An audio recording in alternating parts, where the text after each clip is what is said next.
I remember a story I heard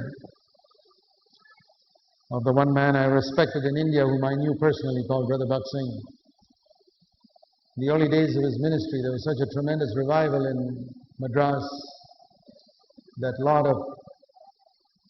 many hundreds of people were converted, and women started wearing white saris and taking off their jewelry and really seeking to become wholehearted disciples of Jesus. And there were some men who were not converted, who were disturbed that their wives and daughters were getting converted and wholehearted. And so they tried to threaten Bhakt Singh. And they sent a senior police officer to that church building where Bhakt Singh lived. And this man with his big stripes and all on his shoulder came and said, "I'm from the police, I want to see Bhakt Singh." Put a little scare into people. This is a common tactic in India. Get a police person to put a scare into it. So they went, and Brother Bhakt Singh was kneeling down in prayer, as he is most of the time. They whispered in his ear that the police officer, senior police officer, come to see you. He said, "Tell him I'm talking to God, and I don't know when I'll finish. He's got to wait."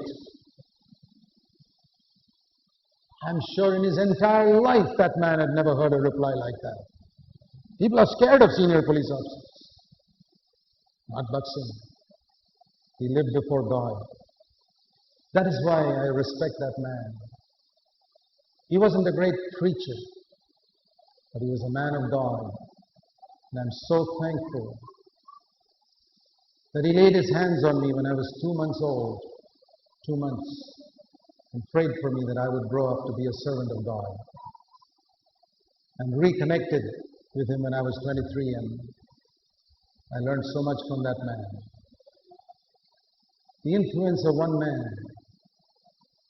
And when that man was gone, that was the end of all those churches as far as spirituality is concerned. That's what you can be in your generation. It says David served his generation in the will of God, and he slept. And what the Lord has told me is, you can only serve your generation, and then you have to sleep or be taken up. My dear brothers, you belong to another generation than me, many of you. You have to serve your generation in the will of God.